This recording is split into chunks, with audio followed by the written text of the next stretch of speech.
Bonjour à toutes et à tous, on va tranquillement commencer la journée en lisant la presse italienne, qui est complètement en feu ce matin. Ça y est, la squadra Azzurra a enfin obtenu son ticket pour l'Euro 2024 en décrochant un match nul en Ukraine 0-0. L'Italie souffre, se bat et prend des risques, mais à la fin, elle va défendre son titre, écrit de son côté le Corriere dello Sport. Mais comme le rapportent aussi les médias transalpins, l'Ukraine crie au scandale après un pénalty non sifflé en toute fin de rencontre. À la 93e minute, Miralo Mudryk est fauché par Brian Cristante dans la surface de réparation. Arbitre de la rencontre, l'Espagnol Gil Manzano ne bronche pas.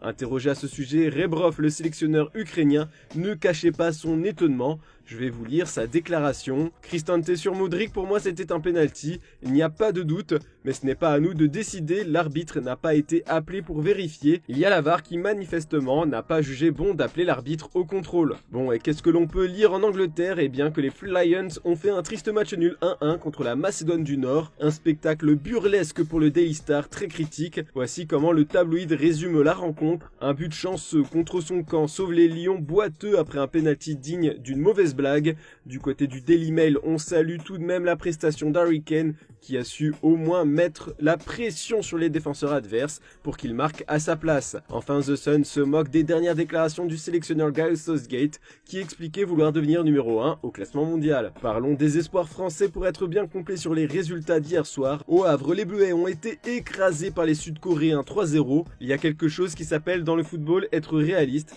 Quand tu te crées autant d'occasions et que tu ne les mets pas au fond, tu donnes la possibilité à l'équipe adverse de te punir. Le coup franc est quand même beau, mais les deux autres buts étaient évitables. Voilà, on apprend, ce n'était pas dur de faire mieux qu'en Autriche au niveau de la combativité. Maintenant, le résultat est horrible. On s'est créé des occasions ce soir, on a des 1 contre 1, des têtes sauvées sur la ligne, une barre. C'était beaucoup plus inquiétant en Autriche, a analysé Thierry Henry après la rencontre. On espère que les joueurs de Didier Deschamps feront mieux ce soir contre la Grèce. Le journal AS consacre son édition du jour à la guerre menée par les clubs européens contre la FIFA.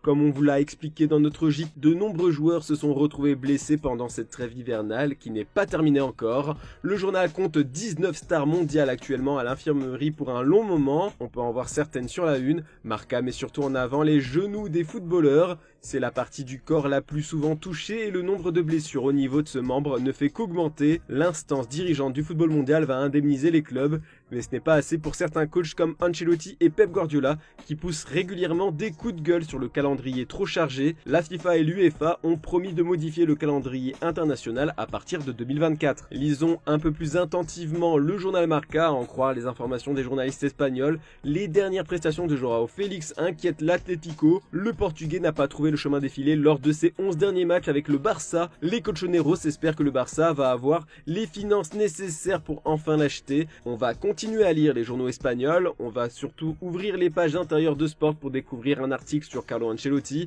Le quotidien reprend les informations du OL Esporte qui a contacté une de ses sources travaillant pour la Confédération brésilienne de football. Au Brésil, on apprend que le coach italien s'est déjà engagé par écrit à être le prochain entraîneur de la Canarinha et que l'on ne craint pas qu'il renouvelle son contrat avec le Real Madrid, comme ça a pu être rapporté par certains médias pro-madrilènes. Il semble prêt à devenir le prochain sélectionneur du Brésil. Les Espagnols se battent tous les jours avec des informations contradictoires. Le Real Madrid joue avec ça tout le temps, mais il n'y a aucun risque, le contrat est signé, aurait confié la source brésilienne aux médias.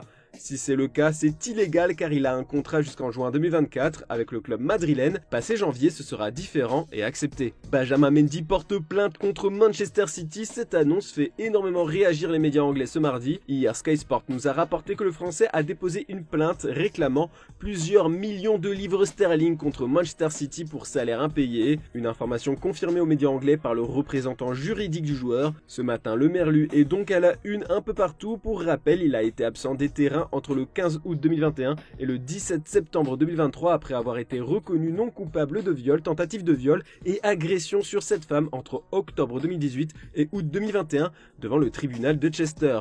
Un soulagement pour lui, Benjamin Mendy compte bien faire la guerre à City. Comme écrit le Daily Star, les tabloïds anglais ont bien évidemment contacté Manchester City pour avoir l'avis des dirigeants à ce sujet, mais aucune réponse n'a été donnée pour l'instant. Et pour terminer, on va retrouver la une du Corriere dello Sport pour s'intéresser à ce qui est encadré en bas de page. Kefren Turam à la cote en Serie A, car à en croire les informations du journal Transalpin, après le père Lilian et le premier fils Marcus, le troisième membre de la dynastie pourrait débarquer en Italie bientôt. Son nom figure depuis longtemps sur les shortlists des dirigeants de l'Inter et de la Juve, mais aujourd'hui il serait la priorité des deux clubs. Vu son évolution, son prix pourrait bientôt être inatteignable pour les deux clubs, surtout que Liverpool est aussi sur le coup. Cette perspective oblige donc l'Inter et la Juve à accélérer. De toute évidence, il s'agit d'une opération qui sera finalisée cet été, mais des échanges importants doivent débuter dans les semaines à venir.